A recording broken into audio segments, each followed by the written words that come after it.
Film dimulai dengan karakter utama Marissa Irvine yang tiba di sebuah rumah untuk menjemput putranya berusia 5 tahun bernama Milo. Pemilik rumah, Esther, mengatakan Milo tidak berada di sini dan menduga Marissa telah salah alamat. Marissa menunjukkan alamat di pesan teks. Esther setuju itu alamat yang benar, namun dia tidak bersama siapapun dan tidak tahu siapa Milo. Marissa menjelaskan bahwa pesan itu didapat dari ibu sekolah Jenny dan seharusnya Milo sedang bermain bersama putra Jenny bernama Jacob. Marissa kemudian menghubungi nomor Jenny namun terkejut saat menyadari nomor itu sudah tidak aktif. Esther mengajaknya masuk untuk mencari tahu kesalahpahaman yang terjadi. Esther menanyakan hubungan Marissa dengan Jenny. Marissa mengaku bahwa dia bertemu Jenny di acara sosial sekolah, namun Marissa belum pernah berkunjung ke rumahnya. Marissa kemudian menghubungi pengasuh Milo, Anna, untuk mencari tahu nomor telepon lain dari Jenny. Namun sayangnya, Anna tidak menjawab panggilannya. Esther menyarankan untuk menghubungi orang tua lain, sehingga Marissa menghubungi Sarah, perwakilan orang tua siswa.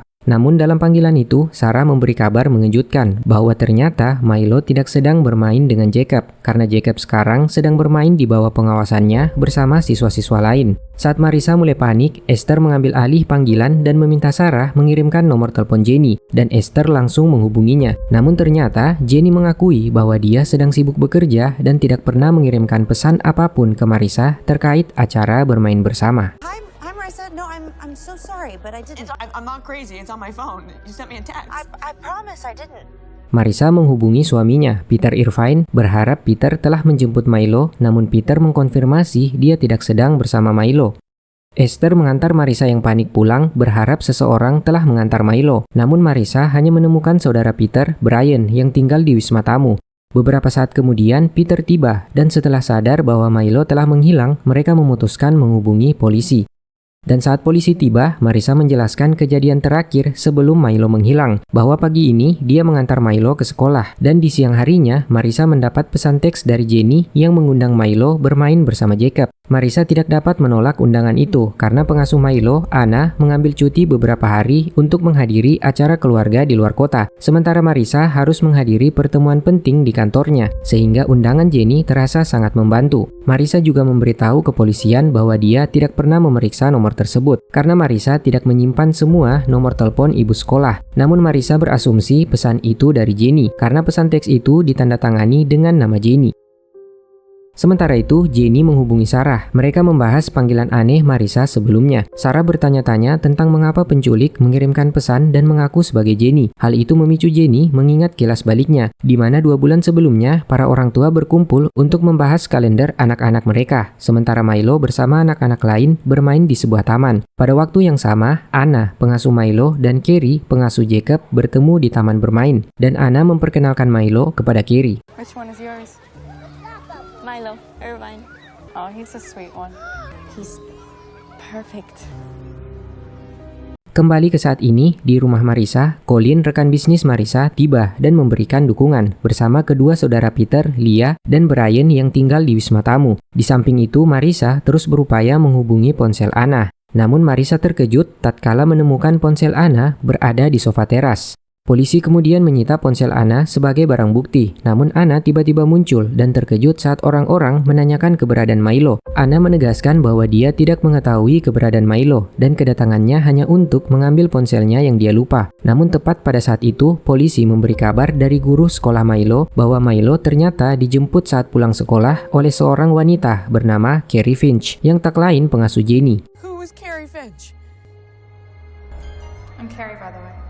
So who do you work for? Jenny Kaminsky. Jenny dan suaminya, Richie, diinterogasi oleh polisi di rumah mereka dan mereka memberikan keterangan tentang Carrie Finch. Jenny menjelaskan bahwa Carrie berusia 21 tahun yang telah bekerja untuk mereka selama 3 bulan. Carrie tidak pernah melakukan kekerasan terhadap Jacob. Namun polisi menginformasikan kepada pasangan itu bahwa Carrie kemungkinan telah merencanakan penculikan Milo sejak lama. Polisi menduga kalau Carrie dengan sengaja memilih Jenny sebagai target untuk mendapatkan akses ke dalam keluarga Irvine dan menculik Milo.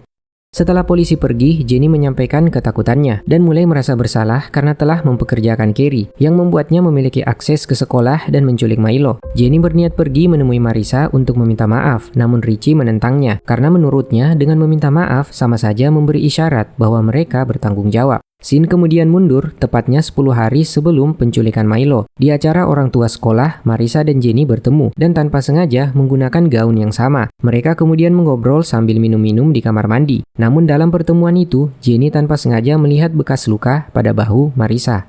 Kembali ke saat ini, di mana Detektif Alcares bersama Detektif Greco tiba di rumah Marissa untuk mengambil alih penyelidikan. Detektif Alcares memberitahu bahwa mereka menemukan pelacak Milo yang telah dihancurkan di parkiran sekolah. Mereka juga bertanya kepada Anna tentang Carrie, namun Anna berbohong dengan mengatakan dia pernah melihat Carrie namun tidak pernah saling berbicara. Lanjutnya, Detektif Alcares mulai khawatir apabila dalam waktu 24 jam ke depan, penculik tidak menghubungi untuk meminta tebusan. Ketika Marissa bertanya apa yang akan terjadi apabila penculik tidak menghubungi mereka, ketenangan Peter berubah menjadi ketakutan. Marissa mencoba menenangkan, namun Peter menyalahkan Marissa dan membentaknya karena tidak memastikan pesan itu dari Jenny. Marissa yang tersinggung memutuskan pergi, namun di luar dia bertemu dengan Jenny. Jenny meminta maaf kepada Marissa sambil memeluknya. Scene kemudian mundur 5 tahun sebelumnya. Saat itu Peter dan Marissa membawa Milo yang baru lahir pulang dari rumah sakit. Marissa mengalami kesulitan menjalani perannya sebagai ibu, sementara Peter tidak dapat membantunya meskipun Marissa terus meminta bantuannya. Dan pada akhirnya Marissa berhasil mengatasi semuanya sendiri. I swear, you can do anything. Kembali ke saat ini, Marissa mengobati rasa rindunya dengan menonton video-video lama Milo. Marissa belum bertegur sapa dengan Peter yang semalam membentaknya. Beberapa saat kemudian, Colin tiba dan Marissa menjelaskan bahwa mereka akan mengadakan konferensi pers di pusat kota. Marissa berharap itu akan mendorong penculik untuk menghubungi dan meminta tebusan. Sementara Detektif Alcares dan Greco kembali ke rumah Jenny dan memberitahu bahwa Carrie menggunakan identitas palsu. Semua informasi di CV-nya adalah palsu, termaksud namanya bukanlah Carrie Finch. Jenny memberitahu bahwa Carrie meminta hari libur pada tanggal 25. Jenny tidak tahu kemana Carrie pergi, namun saat itu Carrie pergi sepanjang hari. Di luar, para detektif khawatir mengapa belum ada permintaan tebusan. Alcares juga mengetahui bahwa ternyata Peter mengambil cuti pada tanggal 25 sama seperti Carrie. Sementara itu, Jenny mengantar Jacob ke sekolah, namun tanpa sengaja bertemu dengan Sarah dan beberapa orang tua yang memperingatkan Jenny untuk menjaga jarak dengan Marissa, karena mereka menduga Marissa akan menuntutnya karena telah mempekerjakan Carrie. Beralih ke Marissa, Peter, Leah, dan Brian yang tiba di pusat kota untuk mengadakan konferensi. Namun saat konferensi dimulai, Marissa dan Peter mulai berbicara tentang Milo. Sementara wartawan mulai menyerang Marissa. Wartawan bertanya mengapa Marissa baru menyadari anaknya diculik setelah beberapa jam kemudian. Wartawan menuduh Marissa merekayasa kasus penculikan karena diketahui perusahaan Marissa sedang terlilit hutang. Dan Marissa baru-baru ini menghubungi perusahaan penerbitan. Wartawan mempertanyakan apakah kesepakatan penerbitan buku dapat menutupi utang perusahaannya. Namun pada akhirnya, Marissa yang tidak mampu menghadapi tekanan memutuskan pergi meninggalkan para wartawan.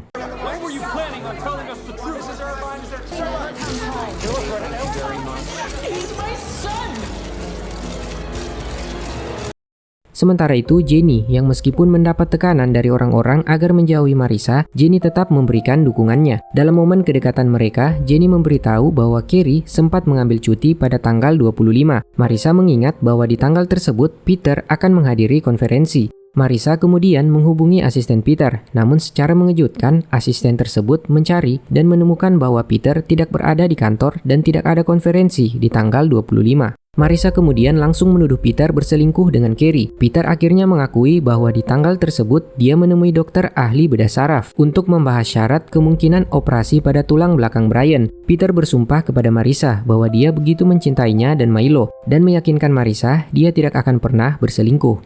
Detektif Alcares ada di sana dan mendengar pertengkaran tersebut. Alcares kemudian menginterogasi Peter untuk mendapatkan info lebih lanjut. Peter mengungkapkan bahwa dia menanggung semua biaya hidup kedua saudaranya, Brian yang mengalami cedera tulang belakang dan saudarinya Leah yang temperamental yang selalu diawasi ketat oleh Peter karena ternyata tindakan Leah sewaktu kecil yang telah menyebabkan cedera pada Brian.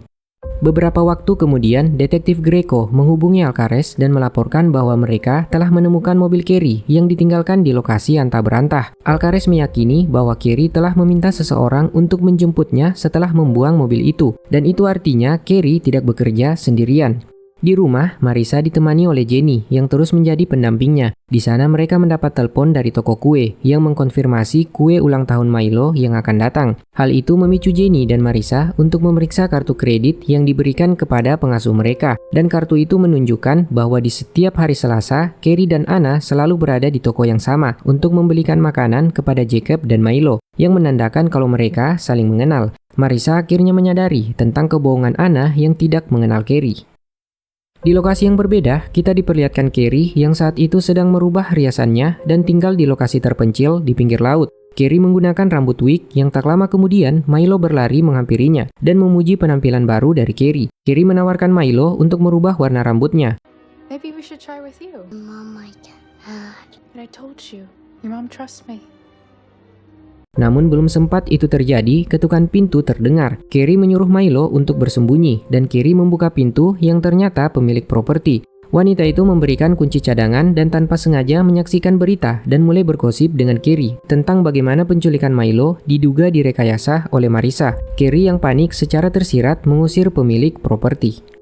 Sementara itu, Anna muncul di rumah Marissa dengan wajah merasa bersalah dan siap mengaku. Namun sebelumnya, Marissa menghubungi Alcares dan memberitahu keberadaan Anna di rumahnya. Anna akhirnya mengakui bahwa dia dan Carrie saling mengenal. Namun Anna bersumpah tidak tahu di mana Milo berada. Anna mengingat bagaimana Carrie mengajukan begitu banyak pertanyaan tentang Milo dan keluarga Irvine demi mengetahui banyak hal tentang Milo. Carrie bahkan pernah meminta untuk bertemu Milo di saat dia sedang tidak bekerja. Suatu ketika, Carrie dan Anna bertemu di kota. Namun saat itu, Carrie bersama dengan seorang pria. Anna meyakini kalau mereka ingin bertemu dengan Milo. Percakapan itu berakhir saat Alcares tiba dan membawa Anna untuk diinterogasi. Anna menjelaskan saat dia membuat janji pertemuan dengan Carrie di acara maraton. Saat itu Peter menjadi peserta maraton. Marissa dan Milo datang untuk mendukung Peter. Namun Marissa menitipkan Milo ke Anna. Carrie mengirim pesan tentang keberadaannya, sehingga Anna membawa Milo untuk menyambut Carrie. Mereka pergi membeli jus, namun saat pergi, Anna sadar dia telah lupa dengan ponselnya. Sehingga Anna menitipkan Milo ke Carrie dan pergi mengambil ponselnya. Namun saat kembali, Anna melihat Carrie yang sedang berdebat dengan seorang pria. Pria itu pergi dengan cepat sehingga Anna tidak sempat melihat wajahnya. Carrie mengungkapkan bahwa pria itu adalah temannya dan pergi setelah kejadian itu. Pada hari ketiga penculikan Milo, detektif Alcares dan Greco bertanya apa yang diingat Marissa dan Peter tentang maraton Chicago. Namun Marissa yang masih terpukul tidak mampu memberi keterangan. Marissa menangis sendirian dan mengingat kilas baliknya di mana Milo saat itu tidak ingin pergi ke maraton bersama Anna dan hanya ingin bersama ibunya. But I don't want Anna there. What's this about?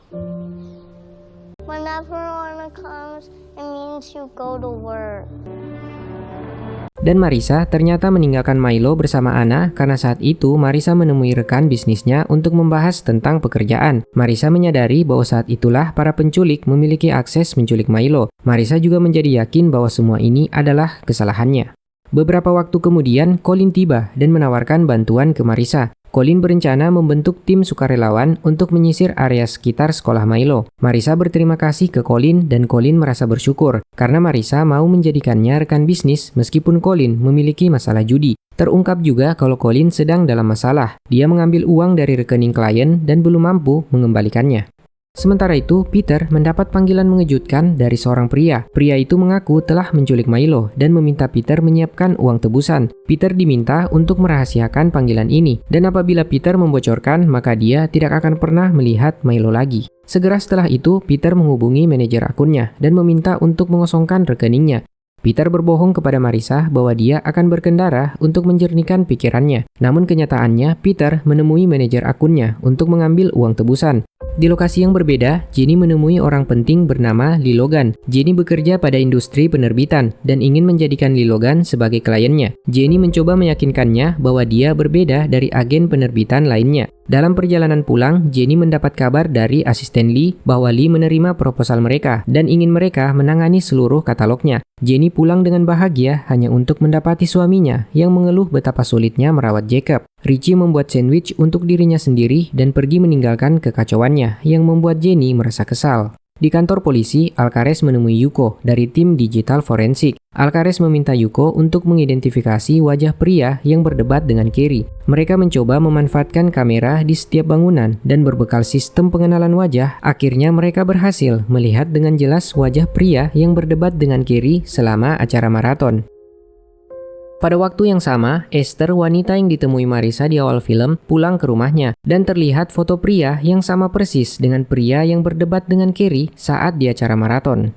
Sementara itu, pria yang bersama Carrie tiba di sebuah toko untuk membeli beberapa cemilan. Dia melihat berita di TV yang mengabarkan tentang penculikan Milo. Kasir memperhatikan wajah pria itu yang terlihat ketakutan, sehingga si pria bergegas kembali ke mobilnya. Namun tanpa diduga, Milo berada di kursi belakang dengan rambutnya yang tidak lagi pirang. Milo menanyakan keberadaan Carrie, dan si pria mengatakan bahwa Carrie terlalu terkenal dan harus bersembunyi. Pria itu lalu mengeluarkan pistolnya dan meletakkannya di kursi penumpang.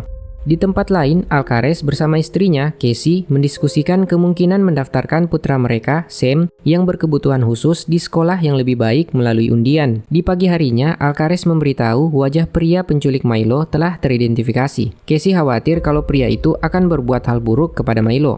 Saat Alcaraz tiba di kantornya bersama Sam, Alcaraz menghubungi Jenny. Nah, karena Carrie adalah pengasuh Jacob, Alcaraz berharap Jacob dapat mengenali wajah pria yang bersama Carrie. Namun sayangnya, saat melihat foto pria itu, Jacob mengaku tidak mengenalinya. Alcaraz kemudian mengalihkan panggilannya ke Marissa dan menyarankan sudah waktunya menampilkan foto pria itu ke media untuk mendapat informasi lebih lanjut. Waktu pun berlanjut hingga Alcaraz mengantar Sam ke sekolahnya. Alcaraz terlihat tidak senang dengan lingkungan tempat Sam bersekolah. Alcaraz mengingat kejadian seminggu sebelumnya. Saat itu Alcaraz berbicara dengan Rick selaku orang yang bertanggung jawab dengan penerimaan siswa berkebutuhan khusus di sekolah Saint Mark's. Rick memberitahu hanya ada satu tempat tersisa dalam undian untuk biaya sekolah yang lebih murah. Rick secara tersirat bahwa tempat itu bisa menjadi milik Sam apabila Alcaraz setuju untuk mengubah bukti demi membantu putra wakil dekan sekolah lolos dari tuduhan narkoboy. Namun Alcaraz dengan tegas menolak tawaran tersebut. Meskipun itu berarti Sam kehilangan kesempatan masuk ke sekolah tersebut. Wait. Let me make sure I understand what's on the table here. I risk my career to give a rich kid another advantage in life, and in exchange, my kid gets his basic educational needs met. And this deal is coming from a man with the power to help, but instead, he offers one spot to lower-income kids. One spot.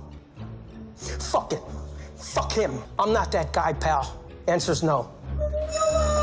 Saat ini, polisi telah merilis informasi tentang pria yang menculik Milo, dan beberapa waktu kemudian, Esther mengunjungi kantor polisi dengan maksud memberi informasi tentang pria tersebut. Ternyata pria itu bernama Kyle, dan Esther pernah menjadi orang tua asuhnya selama setahun saat Kyle masih berusia 16 tahun. Esther tidak percaya Kyle terlibat dalam penculikan Milo. Esther bangga saat Kyle mendapatkan pekerjaan konstruksi setelah keluar dari panti asuhan. Namun Kyle kemudian harus dipenjara akibat kepemilikan obat terlarang. Lebih lanjut, Esther menegaskan dia tidak tahu siapa Carrie Finch dan apa hubungannya dengan Kyle. Dan berbekal informasi dari Esther, polisi bergerak cepat melakukan penyelidikan terhadap Kyle. Dan mereka menemukan bahwa seminggu sebelum dibebaskan, Carrie mengunjunginya di penjara. Para detektif kemudian mengunjungi mantan teman satu sel Kyle. Pria itu sangat terbuka. Dia membenarkan ada seorang wanita yang menemui Kyle sebelum Kyle dibebaskan. Namun menurutnya kunjungan itu tidak terlihat seperti pasangan kekasih. Lanjutnya si tahanan menyarankan detektif untuk mencari Kyle di lingkungan lamanya di South Shore. Para detektif melanjutkan pencarian mereka ke lingkungan lama Kyle dan mengintai lokasi konstruksi tempat Kyle pernah bekerja. Sampai ketika mereka melihat wanita yang berjalan terburu-buru. Detektif mengikutinya sambil menanyakan tentang Kyle. Namun wanita itu tidak merespon. Alcaraz lalu menunjukkan foto Carrie, namun wanita tersebut mengaku tidak mengenalnya. Namun saat berada di dalam bus, wanita itu membaca berita tentang Carrie dan berkata mengapa Josie mengganti namanya dengan Carrie.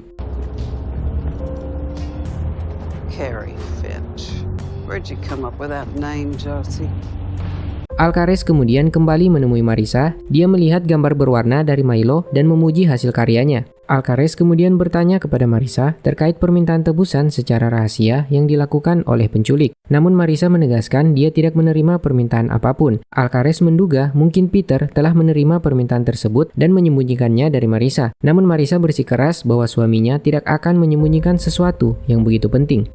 Beranjak dari rumah Marissa, Alcaraz menjemput Sam di sekolahnya. Di dalam dirinya, Alcaraz khawatir terhadap Sam apabila dia dan istrinya meninggal, Sam harus menghabiskan masa tuanya tanpa ada yang merawatnya. Kecemasannya itu mendorong Alcaraz untuk akhirnya memanipulasi bukti. Alcaraz menukar obat terlarang jenis Xanax dengan Tylenol dan kemudian mengirim pesan ke Rick bahwa dirinya telah melakukan apa yang telah mereka diskusikan. Keesokan paginya, Alcaraz mendapat kabar dari rekannya bahwa wanita dari toko swalayan mengenal Kyle yang pernah berbelanja di tokonya. Detektif meyakini bahwa Kyle dan Carrie menyewa tempat tinggal di daerah situ, sehingga mereka memperluas pencariannya ke rumah-rumah sewa pinggir laut. Seorang pemilik properti mengaku pernah melihat wanita seumuran Carrie, namun dengan rambut gelap dan panjang. Si pemilik kemudian menunjukkan rumah yang disewa Carrie, namun Carrie ternyata telah pergi terlebih dulu. Namun di dalam, Alcares menemukan darah yang mendorong mereka untuk menyisir laut tersebut. Masih di TKP, Alcares mendapat panggilan dari istrinya yang memberikan kabar bahagia bahwa putra mereka telah diterima di Saint Mark's. Namun tak lama kemudian, seorang polisi mendekat dan memberitahu bahwa mereka telah menemukan mayat di laut. Detektif Alcares kemudian memberitahu keluarga Irvine dan Colin bahwa mereka telah menemukan rumah sewaan Kyle dan Carrie yang mungkin Milo sempat di sana bersama mereka. Alcares juga memberitahu tentang penemuan mayat di laut yang diyakini sebagai Kyle dengan luka tembak di belakang kepalanya. Alcares menunjukkan boneka katak milik Milo yang ditemukan di rumah sewaan. Keluarga Irvine terkejut karena boneka itu telah hilang sejak lama. Terakhir kali boneka itu terlihat saat mereka menghabiskan akhir pekan Paskah di peternakan, jauh sebelum Carrie mulai bekerja untuk Jenny. Artinya, Carrie entah bagaimana caranya bertemu dengan Milo saat di peternakan. Dan hanya ada Peter, Marissa, Leah, Brian, dan Colin di peternakan itu, yang mungkin salah satu dari mereka telah memberi akses kepada Carrie. Peter menuduh Leah karena Leah merupakan pecandu yang baru keluar dari rehabilitasi, yang mungkin saja Leah telah mengundang beberapa pengedar yang memiliki hubungan dengan Carrie. Colin membela Leah karena menurutnya tidak masuk akal pengedar menculik boneka milik Milo. Marissa kemudian mengingat bahwa Brian, Leah, dan Colin keluar suatu malam selama akhir pekan Paskah saat itu. Marissa kemudian bertanya kemana mereka sebenarnya pergi. Mereka bertiga terkejut dan mengatakan bahwa mereka menghadiri galeri seni untuk teman Leah. Marissa kemudian menghubungi galeri seni untuk menanyakan jam buka selama akhir pekan Paskah. Namun sambil menunggu jawaban, Marissa menyuruh Peter untuk membeli pembersih sofa karena kru TV akan datang malam ini untuk mewawancarainya dan Marissa ingin agar tempat ini bersih. Marissa juga meminta Jenny untuk menemaninya dalam wawancara nanti. Jenny kemudian menawarkan untuk membantu membersihkan sofa. Namun Marissa saat itu mendapat telepon dari galeri seni yang mengkonfirmasi bahwa Leah, Brian, dan Colin telah berbohong. Marissa yang emosional menemui Brian yang akhirnya mengakui bahwa malam itu dia pergi mengunjungi fasilitas tempat tinggal. Ternyata Brian ingin pindah karena merasa malu tinggal di bawah atap saudaranya. Brian sengaja merahasiakannya karena tahu kalau Peter pasti akan mencegahnya untuk pergi. Lanjutnya Brian mengaku bahwa Leah dan Colin hanya mengantarnya dan Brian tidak tahu kemana mereka pergi setelah itu. Di sisi lain, Peter kembali ke rumahnya dan terkejut saat menemukan Jenny sedang merapikan sofa. Peter tidak senang dengan keberadaan Jenny dan secara sopan meminta Jenny pergi dan membiarkannya menjaga Marissa malam ini. Tak lama setelah itu, Marissa kembali dan terkejut menemukan Peter merapikan sofa. Marissa sangat marah terhadap Peter yang telah mengusir Jenny pergi tanpa bertanya padanya. Terjadi ketegangan di antara mereka, namun Peter lebih memilih untuk menghindar dengan mendatangi Brian di wisma tamu. Dalam percakapan itu, mereka membahas kembali kecelakaan Brian saat masih kecil. Peter menegaskan bahwa Leah mengejar Brian saat bermain dan dia tersandung dan jatuh. Jatuhnya itu membuat Brian akhirnya mengalami cacat. Peter juga memberitahu Brian bahwa dirinya tidak memenuhi syarat untuk menjalankan operasi, yang berarti Brian tidak dapat disembuhkan. Sebelum pergi, Peter memeriksa obat Brian di lemari dan menyadari obatnya hampir habis. Peter merasa aneh karena Brian baru saja mengatakan bahwa Leah telah mengisi ulang obat itu. Sementara itu, Marissa memaksa Colin mengaku tentang kebohongannya yang pergi ke galeri seni. Colin pun akhirnya mengungkapkan bahwa malam itu setelah mengantar Brian ke fasilitas tempat tinggal, Colin pergi bersama Leah untuk berkencan. Namun percakapan tersebut terdengar oleh Peter. Peter tidak senang karena Leah dan Colin dua pecandu. Leah pecandu obat-obatan sedangkan Colin pecandu judi dan seharusnya mereka tidak bersama. Sementara itu, Brian menghubungi dokter bedah syaraf dan meminta agar dimasukkan ke dalam daftar operasi di masa mendatang. Namun dokter itu merasa bingung karena dokter tidak pernah memberitahu Peter bahwa Brian bukan kandidat ideal untuk operasi tersebut. Brian mulai sadar bahwa Peter telah berbohong. Dalam kondisi mabuknya, dia menerobos masuk ke ruang utama menggunakan kursi roda listriknya, di mana saat itu Marissa, Colin, dan Peter telah mempersiapkan semuanya dengan rapi untuk wawancara. Brian akhirnya berkata ke Peter bahwa dia tahu kebohongannya. Di tengah kekacauan itu, Leah tiba-tiba muncul sambil membawa hasil tes narkoba negatifnya. Namun Peter tidak percaya dan menuduh Leah telah mengambil obat Brian. Hal itu membuat Marissa memeriksa lemari dapur dan menunjukkan pil Brian, dan itu menegaskan bahwa Peter telah salah sangka menuduh Leah. Marissa memohon kepada mereka untuk tenang karena para jurnalis hampir tiba. Namun Brian dan Leah terus menekan Peter yang akhirnya membuat Peter mengaku bahwa dia dengan sengaja mencegah Brian menjalani operasi karena ingin Brian terus bergantung padanya. Brian was a potential candidate for spinal surgery, and I told him he wasn't. And apparently, he's just found out. You what? You lied? Yeah, I did. I lied. Oh, God. Why? I can't do that. The surgery's supposed to help you regain function, right? And what's next? What are the next steps after that? More function means more ability. It means more independence. You might live on your own. You might get a job, a real one. You don't want that. Some part of you loves that I take care of you. What is wrong with you? Dan ternyata terungkap kalau Peter lah yang telah menyebabkan cedera pada Brian. Peter sengaja menjulurkan kakinya saat Brian dan Leah sedang bermain, yang membuat Brian terjatuh saat mereka masih kecil. Mendengar hal itu, Leah sangat terpukul, karena semasa hidupnya harus menanggung kesalahan yang sama sekali tidak dia perbuat. Leah mulai menyalahkan Peter atas penculikan Milo, yang membuat Marissa semakin kehilangan ketenangannya. Peter mencoba menenangkan Marissa, namun Marissa berkata, semakin lama kita menikah, semakin banyak derita yang dialaminya. Tak lama kemudian, telepon Marissa berdering dan tanpa diduga, polisi mengabarkan telah menemukan anak laki-laki yang deskripsinya mirip dengan Milo. Kilas balik memperlihatkan Milo keluar dari bagasi mobil. Saat ini, Peter dan Marissa tiba di kantor polisi di mana akhirnya mereka bertemu Milo tanpa luka sedikit pun.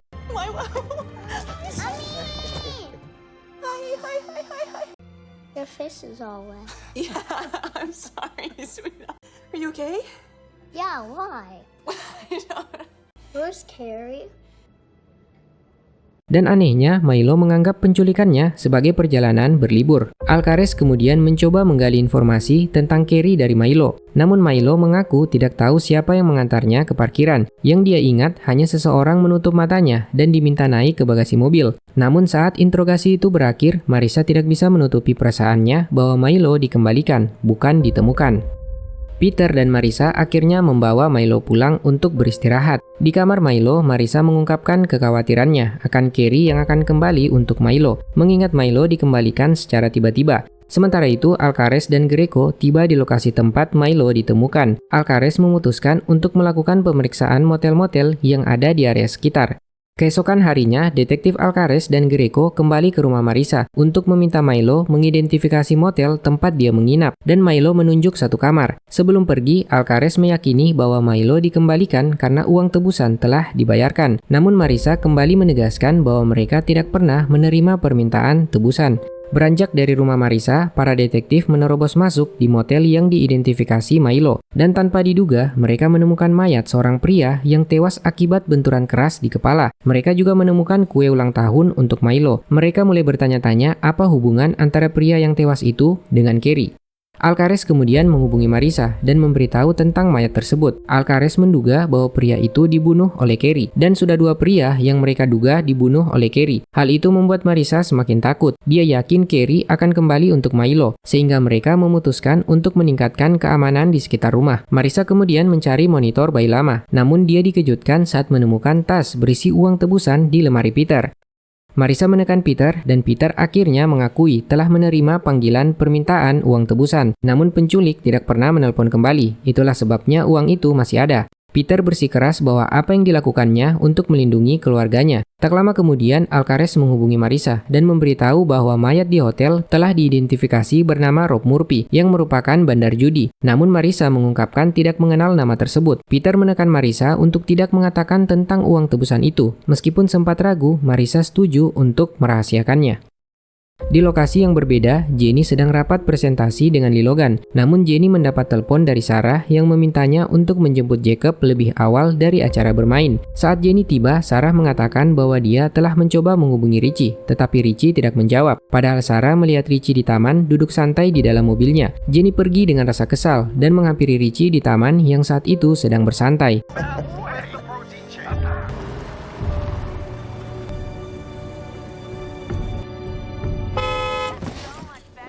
Jenny mengungkapkan amarahnya bahwa betapa sulitnya hidup mengurus anak dan karir secara bersamaan. Sementara Richie selalu mempersulit Jenny saat Jenny meminta bantuannya. Richie beralasan bahwa apa yang dilakukannya agar Jenny bisa menghabiskan waktu lebih banyak dengan putra mereka. Namun Jenny yang sudah muak akhirnya meminta untuk bercerai. Kembali ke detektif Alcaraz dan Greco yang berkunjung ke rumah mantan istri Rob Murphy bernama Irene Murphy. Nah, wanita ini adalah wanita yang sama yang mengklaim Carrie sebagai Josie. Dan kali ini detektif memaksanya untuk bekerja sama. Di dalam, Irene bersifat terbuka dengan menunjukkan fotonya bersama Rob saat masih bersama. Alcaraz menemukan bahwa mereka memiliki seorang putri dan dengan cepat menyadari bahwa putri mereka adalah Carrie Finch yang bernama asli Josephine Murphy. So she's like 22 years old? Same age as our kidnapper? I know you have a picture of her. Either you give it to us or we're gonna come back with a warrant and a whole bunch of police vehicles. Up to you. Caroline Finch, your daughter is our kidnapper. Nah, mulai sekarang kita sebut saja Carrie sebagai Josie. Di malam harinya, Marisa mengingat Rob Murphy. Dia khawatir Colin mungkin mengenal Rob Murphy karena mereka sama-sama pecandu judi. Marisa memeriksa beberapa rekening klien perusahaannya dan menemukan aktivitas yang mencurigakan. Colin sempat menangani akun rekening itu dan Marisa mulai berpikir kalau Colin mungkin terlibat penculikan Milo. Beberapa saat kemudian, Colin dan Lia datang. Marisa langsung menekan Colin tentang kecanduan judinya. Colin akhirnya mengaku bahwa dia kembali bermain judi dan memiliki hutang kepada Rob Murphy. Colin telah memindahkan uang ke sana kemari untuk menutupi jejaknya sampai rumahnya terjual dan dia bisa membayar semuanya kembali. Dia mengaku bahwa Rob adalah bandar judinya dan telah mengundangnya ke acara pasca di peternakan. Marisa memarahinya karena telah menyembunyikan informasi ini. Namun di tengah pertengkaran itu, tanpa diduga, Carrie alias Josie menyelinap masuk ke rumah dan mengarahkan pistol ke semua orang yang ada di sana. Mr. Irvine, does the name Josephine Murphy mean anything to you?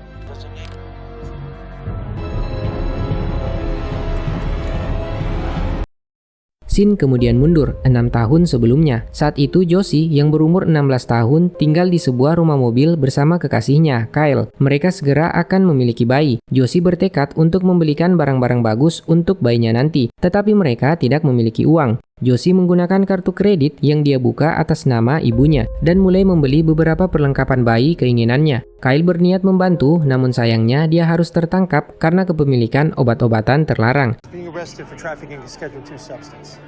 Rosie, I was just trying to help get the money. Hey, you gonna be okay?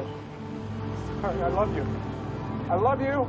Penangkapan Kyle membuat Josie hancur dan beberapa waktu kemudian Josie terbaring di rumah sakit dan dinyatakan kehilangan bayinya. Setelah insiden itu, Josie memutuskan kembali tinggal bersama ibunya, Irene. Irene selalu merendahkan dan tidak pernah memahami kondisi Josie. Setiap kali Josie menjelaskan tentang dirinya, Irene selalu menyebutnya gila. Dan setelah mengetahui Josie telah membuka kartu kredit atas namanya, Irene menuntut agar Josie bekerja agar membayar tagihan kreditnya.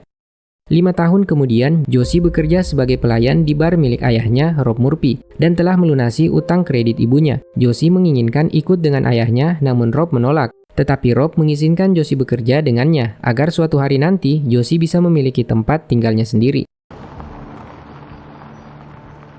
Di hari berikutnya, Rob mengajak Josie ke peternakan Marisa selama akhir pekan pasca untuk menemui pria bernama Colin. Rob mengatakan bahwa Colin memiliki hutang judi yang harus dibayarkan. Saat Rob pergi menemui Colin, Josie berjalan-jalan di sekitar peternakan. Dan disitulah Josie menemui Milo yang duduk sendirian dengan boneka katak kesayangannya. Josie langsung terhubung dengan Milo, mengenali cara berpikir dan perasaan yang sama. Dan pertemuan itu berakhir saat Marisa memanggil Milo, dan Milo lupa untuk mengambil boneka kataknya. Some words taste like food in my mouth. My mom and dad think it's weird. I'm the same. I had a stuffed dolphin, and I named him Chocolate, because that's what I taste when I say the word dolphin. What's your name? Milo. Hi, Milo. I'm Josie. Bye. I'm gonna get you.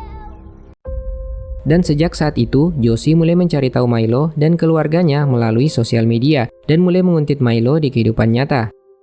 Josie mulai mempersiapkan dirinya berlatih skrip demi mengubah identitasnya sebagai pengasuh bernama Carrie. Ibunya menemukan barang anak-anak di kamarnya dan mengingatkan Josie bahwa anaknya telah mati. Terjadi pertengkaran fisik di antara ibu dan anak itu yang berakhir dengan Irene mengusir Josie pergi dari rumahnya. I would have been a better mother than you. You think I'm a shit mom? At least I kept my kid alive. Pals, I swear to God, if you ever come back, I will fucking kill you, Josephine. That's not my name. Beberapa waktu berlalu, Josie diterima kerja sebagai pengasuh anak bersama Jenny. Dengan karakter barunya sebagai Carrie, Josie memanfaatkan pekerjaannya sebagai pengasuh Jacob untuk mendekati Milo melalui Anna. Di hari yang berbeda, Josie mengunjungi Kyle di penjara. Dia menceritakan pekerjaan barunya sebagai pengasuh anak dan mengajak Kyle untuk melakukan penculikan Milo. Di maraton Chicago, kita melihat Josie bertemu dengan Anna dan Milo. Josie dengan sengaja meletakkan ponsel Anna di truk jus sehingga Josie bisa menunjukkan Milo secara langsung kepada Kyle. Nah, perdebatan yang terjadi ternyata karena Kyle menentang rencana Josie menculik Milo. Kyle tidak ingin Josie dipenjara, namun Josie bersikeras membawa Milo dan berkata dia tidak bisa hidup tanpa Milo. Kyle yang begitu cinta kepada Josie akhirnya setuju untuk membantu. Kyle mengatakan bahwa dia tahu alamat tempat di mana dia dapat mengirim orang tua Milo. Dan disinilah kita diperlihatkan bagaimana Carrie menculik Milo dengan menjemputnya langsung di sekolah dan berkata mereka akan berlibur. Josie membuang pelacak GPS Milo di parkiran dan membawanya ke rumah sewa di tepi laut. Josie telah menyiapkan berbagai mainan dan makanan kesukaan Milo. Namun rencana itu tidak seindah yang dibayangkan saat Milo mulai mengeluh merindukan rumah dan ibunya. Kyle mendesak Josie untuk mengembalikan Milo, namun Josie justru ingin membawa Milo kabur ke luar negeri. Josie meminta bantuan Rob untuk mengurus paspor. Rob setuju untuk membantu, namun di hatinya dia menghitung uang yang bisa didapatkan dari keluarga Irvine. Dan terungkap bahwa Rob lah yang menghubungi Peter dan memintanya menyiapkan uang tebusan tanpa sepengetahuan Kyle dan Josie. Masalah lain kemudian muncul saat wajah Kyle tersebar ke publik. Rob menganggap tempat ini sudah tidak aman dan menyarankan mereka untuk berpindah ke motelnya. Josie dan Milo pergi terlebih dulu, sementara Rob dan Kyle membersihkan tempat itu demi menghindari jejak. Namun karena Rob menganggap Kyle terlalu beresiko sehingga dia memutuskan untuk menembaknya di belakang kepala dan membuang jasadnya ke laut.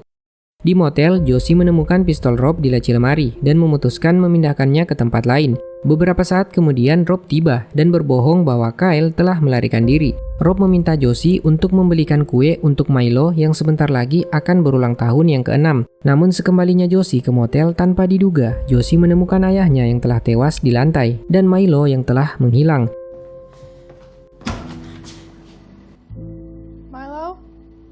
Josie kemudian mengambil ponsel di saku ayahnya dan menemukan rekaman interaksi Rob bersama dengan seseorang. Dan Josie semakin terpukul saat membaca berita penemuan mayat Kyle di laut. Josie sangat hancur menyadari semuanya telah direnggut darinya dan mempertimbangkan untuk mengakhiri hidupnya. Namun scene kembali memperlihatkan kita kilas balik, di mana ternyata Josie saat itu telah berhasil melahirkan putranya yang dia beri nama Noah. Namun ketika Josie membawa bayinya pulang, dia dan Noah mengalami kecelakaan dengan sebuah mobil. Dan meskipun dalam kondisi yang tidak sadarkan diri, Josie masih dapat mendengar Noah menangis di kursi mobilnya.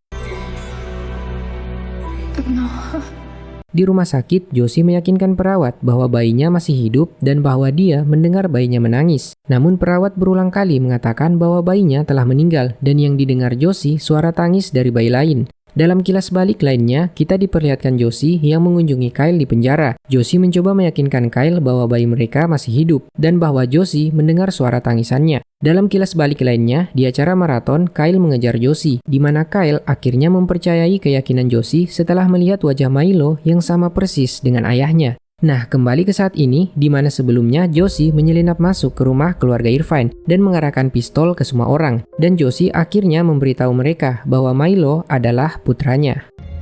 I'm not crazy. He's my son. You have my son. Nah, episode terakhir ini dibuka dengan Colin yang mencoba mengambil pistol Josie, namun Josie tanpa sengaja menembak Colin. Semua orang panik termaksud Josie. Josie menegaskan tidak ingin menyakiti siapapun dan meminta Lia untuk menghubungi ambulans. Milo terbangun di kamarnya dan memanggil ibunya, namun Josie mengutus Brian untuk naik dan menjaga Milo. Sementara Colin akhirnya tewas akibat kehabisan darah. Josie mengungkapkan kepada Marissa bahwa dia adalah Josephine Murphy yang Marissa kira telah meninggal dalam kecelakaan mobil. Josie memberitahu ke Marissa bahwa dia tidak datang untuk mengambil Milo, melainkan meminta Marissa untuk berjanji menjaga Milo dari Peter. Josie mengisyaratkan bahwa Peter adalah penjahat dan bahwa Marissa tidak mengetahui apa yang telah dilakukan Peter kepada anak mereka. Saat Josie ingin menunjukkan bukti di ponselnya, Peter dengan cepat mengambil pistol dan memutuskan untuk menembak Josie. Peter bersikeras itu pembelaan diri, namun Marissa tahu Peter sengaja membunuh Josie hanya karena takut Josie mengungkap kebenaran. Marissa yang shock berat memaksa Peter untuk mengatakan yang sebenarnya pada malam kecelakaan. Dan tepat pada saat itu, scene kembali ke masa 6 tahun yang lalu. Saat itu Peter dan Marissa membawa pulang Milo yang baru lahir dari rumah sakit. Namun di perjalanan mereka mengalami kecelakaan dengan mobil Josie bersama Noah, di mana Noah dan Milo lahir di hari yang sama. Dan setelah insiden itu, orang yang pertama sadar adalah Peter. Peter mencoba membangunkan Marissa namun tidak berhasil. Dan anak mereka Milo harus meninggal dalam kecelakaan tersebut. Saat Peter keluar dari mobil untuk menghubungi ambulans, dia mendengar suara tangis dari mobil Josie. Dan di titik itulah Peter memanfaatkan ketidaksadaran Josie dan Marissa untuk menukar bayinya yang telah mati dengan bayi Josie.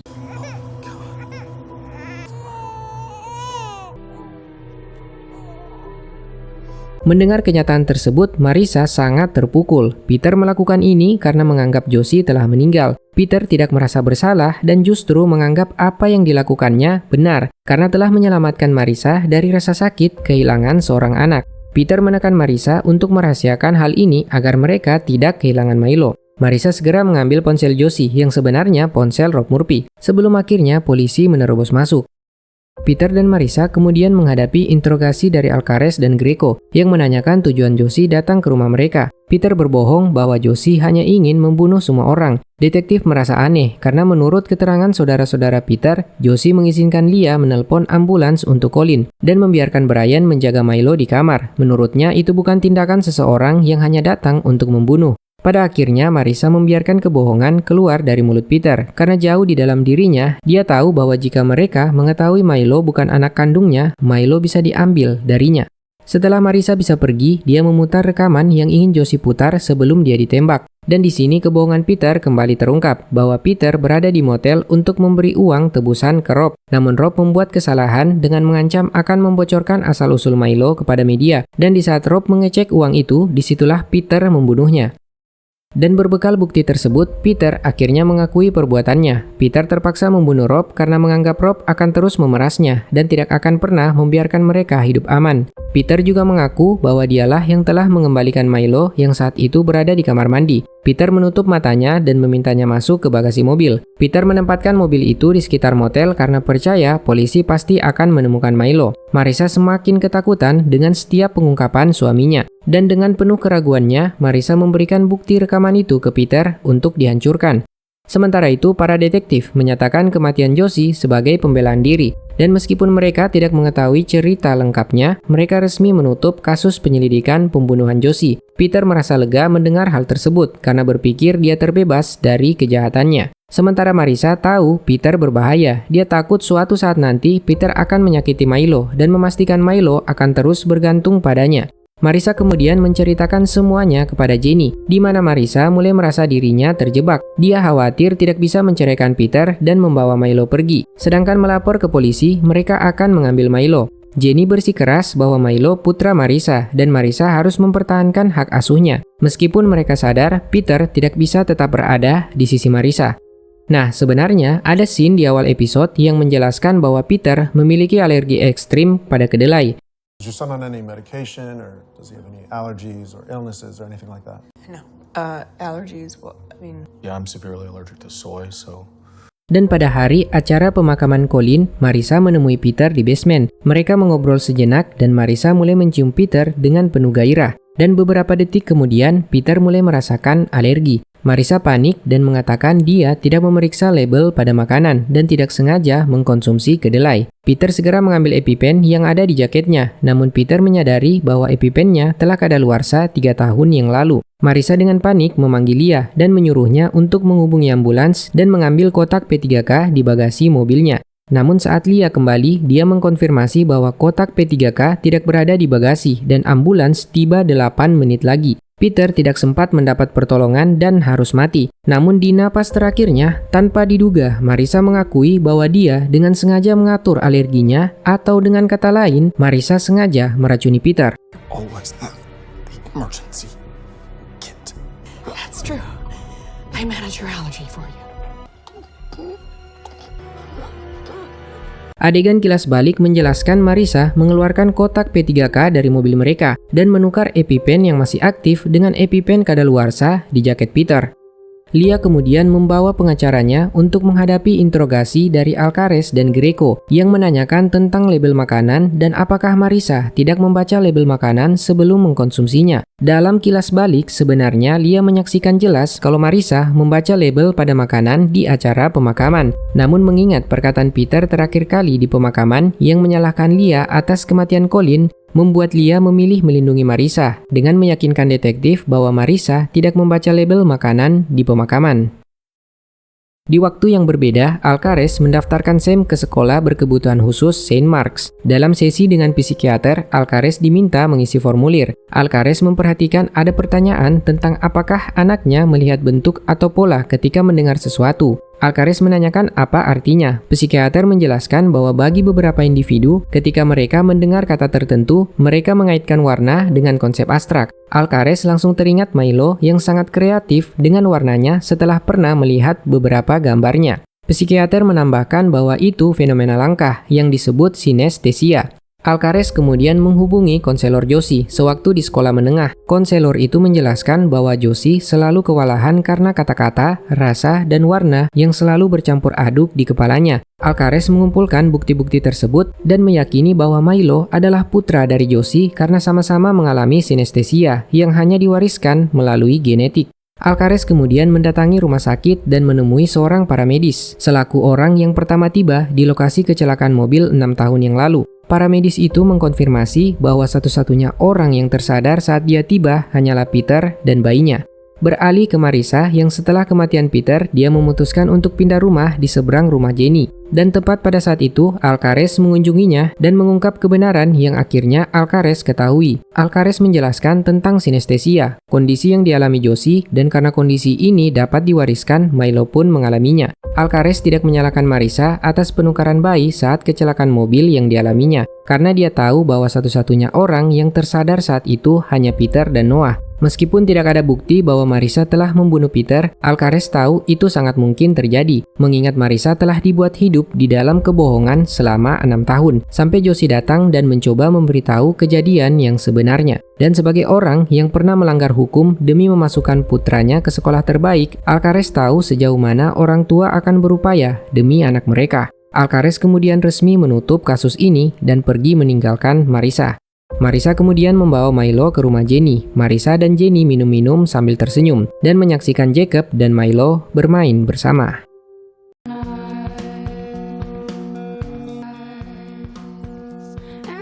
Dan dengan begitu berakhirlah sudah pembahasan series All Her Fault yang rilis di tahun 2025. Dan mungkin cukup sekian untuk video kali ini. Dan jika kalian suka dengan channel ini, jangan lupa dukung dengan cara like, share, dan subscribe. Terima kasih banyak sudah menonton dan sampai jumpa di video selanjutnya. Bye-bye.